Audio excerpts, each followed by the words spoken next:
자, 셀러님들 안녕하세요. 오늘은 배로 프로그램에 대한 이해와 대응 방법 안내 드리려고 합니다. 자, 주로 위반하는 사례들은 이렇게 5가지로 안내가 되어 있는데 제가 하나씩 보면서 예시를 들어서 설명해 드리도록 하겠습니다. 자, 먼저 이미지랑 텍스트 도용인데요. 엄밀하게 따지면 이 상품 사진, 그 다음에 상품을 설명하기 위해서 영문으로 작성해 놓은 텍스트들은 원칙적으로는 저희가 함부로 가져다 쓰면 안 됩니다.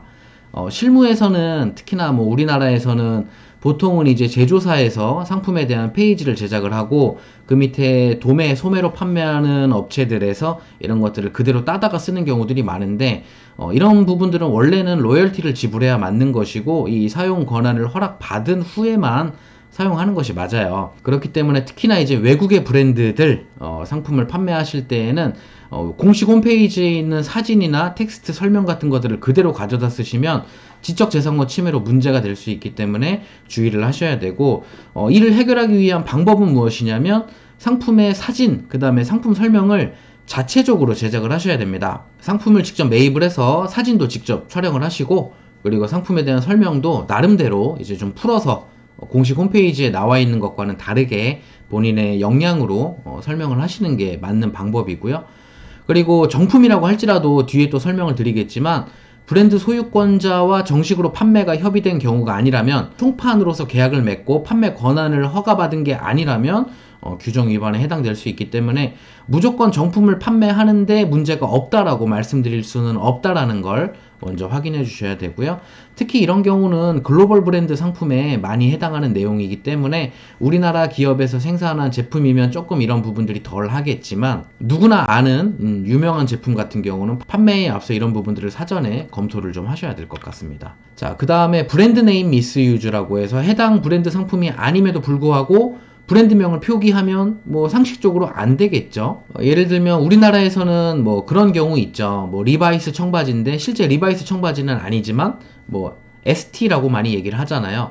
그러면서 이제 리바이스 스타일, 나이키 스타일 이런 식으로 제가 판매하는 상품이 그 브랜드 제품이 아님에도 불구하고 그 브랜드를 제목이나 설명글에 갖다 쓰면 당연히 이거는 안 되는 부분이기 때문에 어떤 브랜드에 대해서 호환이 가능한 상품일 경우에는 브랜드명 앞에 compatible with, 또 pitch, 그 다음에 for 이런 식으로 이 제품은 예를 들어서 현대 자동차에 호환되는 안개등이다. 그러면 램프 for 현대 이런 식으로 표기해주는 방법에 신경을 쓰셔야 될 것 같고요. 다음으로 레플리카 폴리시가 있는데요. 브랜드 상품의 모조품을 판매하거나 로고를 무단으로 사용하는 경우는 이건 당연히 안 되겠죠. 가품은 무조건 판매가 안 된다라는 거, 이는 중대한 규정 위반에 해당되기 때문에 자칫 잘못하면 소송에 휘말릴 수도 있습니다. 브랜드 정품과 무관한데 해당 디자인을 도용하거나 또는 해당 제품과 스타일이 비슷하다고 타이틀에 표기한 경우, 이것도 이제 앞서 보셨던 브랜드 네임 미스유즈랑 비슷한 맥락으로 보시면 될 것 같죠. 그래서 분쟁의 여지가 발생할 가능성이 있다면 타이틀과 디스크립션에 브랜드명하고 상표를 기재하지 않으셔야 된다라는 점 반드시 주의해 주시기 바랍니다. 자, 그 다음에 병행 수입 이슈가 있는데요. 이게 공식 판매처가 있는데 이거를 수입을 해서 병행 수입해서 또 판매하는 경우들도 있어요. 이거는 우리나라에도 좀 많이 있는 경우이긴 한데 이게 주로 이슈가 되는 지역이 어디냐면은 유럽연합, EU 지역에서 이러한 부분들을 좀 엄격하게 관리하고 있습니다.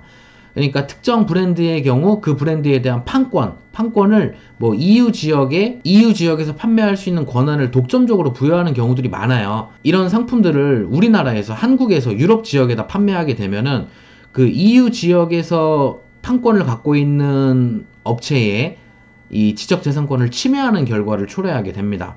왜냐면 그 지역 나름대로의 이 판매할 수 있는 권한을 본사에서 부여를 한 건데 그거를 제3국가에서 함부로 이렇게 판매한다라고 하는 거는 심각한 이 권리 침해에 해당되기 때문에 병행 수입 제품의 경우 이 유럽 지역의 판매가 허가된 셀러가 아니라면 처음에 이제 판매를 진행하실 때 저희가 배송 제외 국가 설정하는 방법이 있죠. 배송 제외 국가에 이 EU 지역을 전부 다 넣어서 EU 지역으로는 아예 판매가 안 되도록 설정하셔야 이러한 이슈를 피할 수 있다는 점도 확인해 주시면 좋을 것 같습니다. 자, 마지막으로 특허를 침해하는 경우가 있는데 특허권 위반의 경우에는 셀러가 사전에 파악하기가 사실은 좀 매우 어렵죠. 대응도 어렵기 때문에 저희가 상품을 올릴 때 이 상품과 비슷한 상품들이 어떻게 판매되고 있는지를 이베이에서 좀 사전에 점검을 해보시는 게 필요할 것 같습니다. 분명히 브랜드 이름을 갖다 쓴 것도 아니고 가품도 아니고 우리나라 중소기업에서 독자적으로 만들었다라고 하는데, 알고 보니까 이미 이 특허권이 등록된 상품과 비슷한 기능이 메인이 되는 상품이라서 이 문제가 되는 경우들이 종종 있을 수 있거든요. 그래서 이런 예시는 물론이고 셀러님들께서 상품을 등록하기 전에 비슷한 상품이 어떻게 등록이 되어 있는지 판매 현황을 보신 다음에 내가 이거를 등록을 했을 때 문제가 될지 안 될지를 어느 정도 좀 시뮬레이션을 해보시고 등록을 하셔야지만, 배로 참가자가 모니터링을 통해 이거는 우리 회사의 지적재산권을 침해한 거다, 그러면 이제 이베이에 레포트를 하면 어떤 이슈로 인해서 신고가 들어와서 어떤 것들을 삭제를 했는지를 안내를 해주는데요.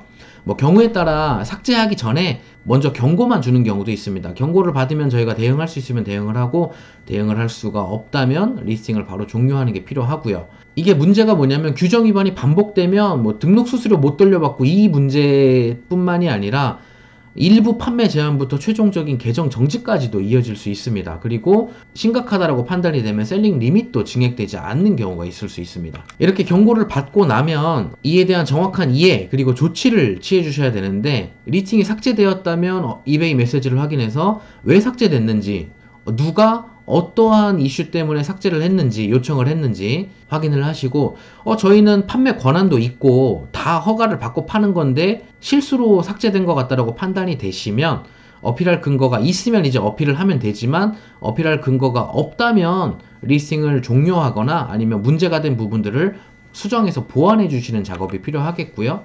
어필할 근거가 명확하다라고 하면 저희가 받은 메시지에 이 지적재산권자의 컨택 포인트가 있습니다. 보통 이메일 주소가 나와 있는데, 그 이메일로 이제 저희가 할 수 있는 뭐 구매 증빙이나 명확한 근거, 사진 같은 것들을 제시를 하면, 만약에 오해였다라고 하고 그쪽에서 이제 실수로 오인해서 신고한 거라고 얘기가 된다라고 하면은 해당 리스팅도 복구를 할 수 있게 됩니다. 그래서 이거는 배로 담당자와 이제 이메일을 주고받아서 모든 상품의 사진, 워런티 등을 제공해서 정품을 입증받은 후에 재등록이 승인된 사례에 대한 예시고요. 이게 단순히 뭐 이베이에서 경고 메시지만 받거나 리스팅이 한두 번 삭제되는 정도에만 그치면 무방한데, 정말 자칫 잘못하면은 소송에 휘말려서 저희의 페이오니어 계정도 홀드가 되고 페이아웃도 홀드가 되고 변호사를 선임해서 합의를 해야 되는 상황에까지 이를 수도 있기 때문에, 카페에서 안내드리는 예시들 그리고 이제 오늘 말씀드린 5가지 이슈에 대한 이 포인트들을 정확하게 확인을 하셔서 상품을 등록할 때 이슈가 될 만한 상품이 있는지 없는지 정확하게 확인을 하시고 등록을 하시어 이렇게 배로를 위반해서 문제를 겪으시는 경우가 없으시기를 바라겠습니다. 자, 이상으로 배로 프로그램에 대한 이해와 대응 방법 안내드렸습니다. 감사합니다.